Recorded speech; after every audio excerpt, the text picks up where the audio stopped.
onto the stage, Bronwyn, Sweeney!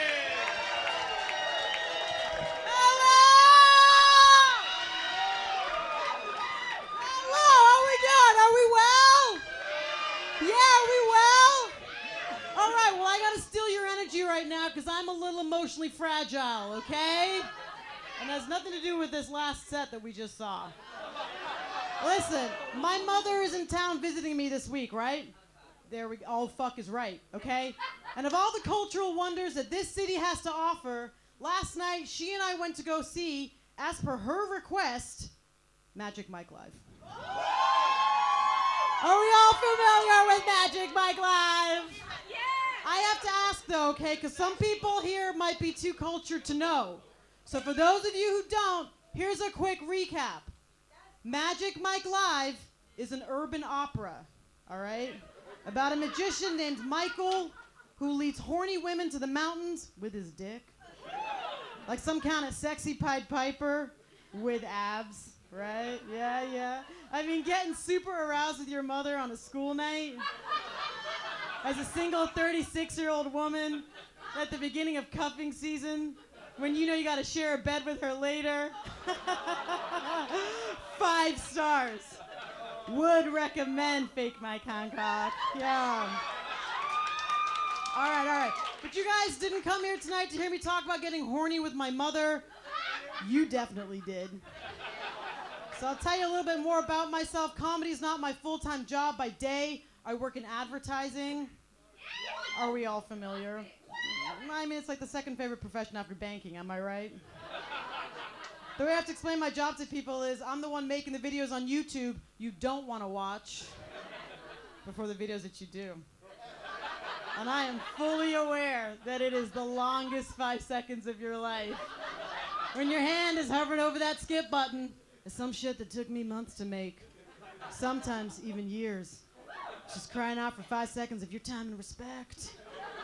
As someone who works in advertising, I should be immune to ads because I know all the tricks, but I don't give a shit. I buy a lot of stupid shit.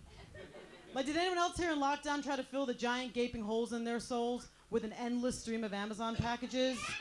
Right? Like, to the point that you didn't even remember what you'd ordered? Yeah? I remember at one point I got a very heavy kettlebell, which is now just a very heavy doorstop. That door has not closed in 2 years now. Another point, I got a weighted blanket for the top of my bed for my anxiety and an electric blanket for the bottom, which was emotionally confusing, but also very erotic. With my mom, you're right. I know. I got really into mindfulness in lockdown. Sorry, did I say mindfulness? I meant masturbating. Got really into masturbating in lockdown. Could not get enough of it, right? And like a lot of people in lockdown, I took the money I saved not going out and I decided to reinvest it in my pleasure, right? Okay, I knew you guys would get it. Because the stupidest thing I spent my money on was a 16-setting vibrator called the Clit Annihilator. Now, it's not actually called that.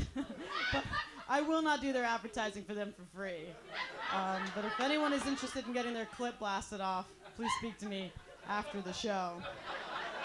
Now, I call this thing a Clit Annihilator because technically it's not a vibrator, right? It should be classified as a power tool. This thing is so strong, my downstairs neighbor told me to stop vacuuming my flat so late at night. And sometimes very early in the morning. What can I say? My flat is very dusty, all right? But the ads for the Clit Annihilator promised me an orgasm as catastrophic and destructive as the eruption at Mount Vesuvius, and that there would be no survivors. I thought that sounded great, so I was like, yes, the lady will partake. Add to basket, all right? But it turns out my clit's a very simple woman who does not need 16 ways to be blasted off my body. Settings 1 to 3 would have been enough, all right? But I felt the need to justify the purchase, okay? But recently, the Clit Annihilator did scare me. Yes, I'm still talking about my vibrator. All right, you gotta talk about what you know, all right? It scared me because I went out and I had a few drinks after work. I came home, I was feeling a bit frisky, okay? And I decided to go all the way with the Clit Annihilator. That is setting 16, all right? Now, I might as well have hit a big red button that said do not touch when I went to setting 16, because this thing sounded like it was going into hyperdrive. It was so powerful, it gave me heart palpitations. Oh, good. Okay, well.